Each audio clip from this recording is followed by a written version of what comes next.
Olá! Vamos começar a nossa análise de hoje mergulhando fundo numa filosofia bem antiga. Uma filosofia onde o verdadeiro poder, aquele poder de verdade, sabe?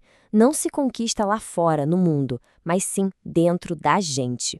A fonte de hoje nos guia por essa ideia de que a maior de todas as batalhas, e com certeza a vitória mais nobre, é aquela que a gente trava contra nossas próprias limitações. E que começo, hein? Essa citação, que vem direto da tradição esotérica egípcia, já estabelece a base de tudo que a gente vai explorar. A ideia é simples, mas muito poderosa.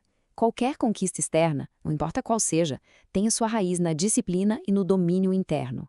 É um princípio fundamental.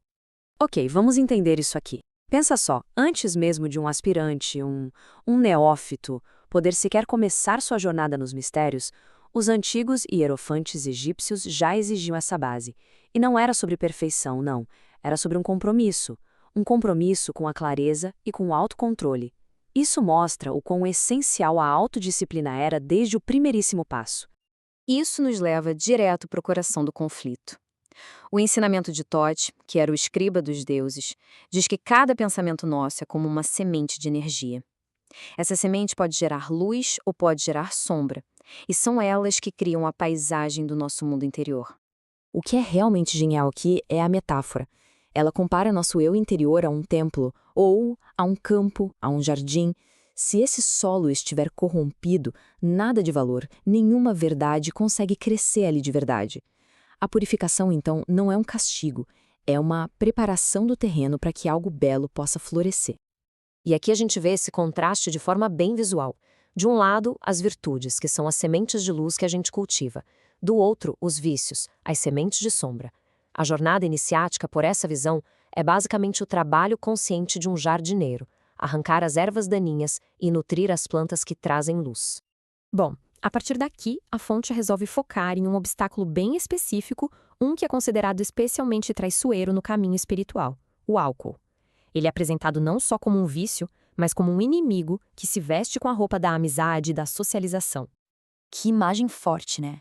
A fonte usa essa metáfora, a serpente sutil, para destacar a natureza enganosa e perigosa do álcool.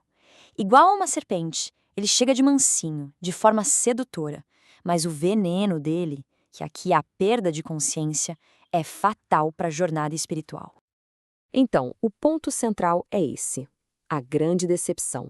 A promessa é de alegria, de liberdade, de conexão social, mas, segundo a fonte, o que ele entrega na realidade é dependência. É uma servidão que esconde a perda do bem mais valioso para o iniciado: o autodomínio. E esse slide aqui ilustra a oposição fundamental de um jeito brilhante. De um lado, o caminho da iniciação, que busca o quê? O despertar, a expansão da consciência, a lucidez espiritual. É um caminho de subida em direção à luz. Do outro lado, o efeito do álcool, que é exatamente o contrário. Ele adormece o espírito, entorpece a razão e fecha as portas da percepção interior. São literalmente caminhos que vão para direções opostas. Agora, vamos passar para a solução. Se os vícios são o problema, as virtudes são a resposta. Mas olha, não de uma forma passiva. A fonte as apresenta como instrumentos ativos, poderosos, ferramentas de verdade para a gente construir o nosso eu. Essa redefinição é importantíssima. Virtude aqui não tem a ver com seguir regras morais cegamente. Tem a ver com poder. É a energia da vontade, disciplinada e direcionada com consciência. E ela nasce do respeito profundo por si mesmo, de entender o próprio corpo como um recipiente sagrado. Olha só como cada virtude vira uma ferramenta prática. A temperança não é se privar de tudo, é um escudo que protege. A força interior é a espada para cortar os laços com aquilo que nos enfraquece. A sabedoria é a tocha que ilumina o caminho. E a pureza de intenção, esse é o selo que garante a integridade de todo o trabalho espiritual. E qual é o resultado final de todo esse trabalho interior, afinal? É atingir um estado que vai muito além da simples moralidade. É a busca pela soberania total sobre si mesmo, se tornando o arquiteto do próprio destino. Tá aí a definição bem clara. Ser um mago de si mesmo significa que, ao conquistar os próprios vícios e cultivar as virtudes, a pessoa se torna mestre das suas ações, dos seus pensamentos, das suas emoções. Ela se torna uma guardiã responsável por aquela centelha de luz interior que todos nós temos.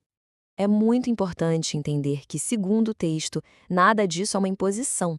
Toda essa filosofia é apresentada como uma escolha pessoal. É um convite à reflexão consciente sobre os próprios hábitos e sobre qual caminho se deseja seguir. Então, para resumir, aqui estão os princípios centrais que a fonte deste material, a grande loja egípcia do Brasil, proclama. Primeiro, iniciação é sobre libertação, não sobre criar novas dependências. Segundo, a coerência entre o que se acredita e o que se faz é a chave de tudo. E, por fim, a ideia de que a pureza de corpo e mente é o verdadeiro alicerce do poder espiritual. E a fonte nos deixa com essa pergunta bem direta e reflexiva. É a bifurcação no caminho, sabe? De um lado, as colunas da sabedoria, que representam o equilíbrio, o autodomínio. Do outro, a sombra dos excessos, que representa a perda de si mesmo. A escolha, como sempre, é individual. E a gente termina com essa citação impactante da tradição hermética egípcia, que amarra tudo que a gente explorou hoje. Quem domina o corpo, domina o mundo. Quem vence o vício, vence a si mesmo. E quem vence a si mesmo, torna-se luz. É a síntese perfeita dessa jornada interior. Um pensamento bem profundo para a gente levar conosco.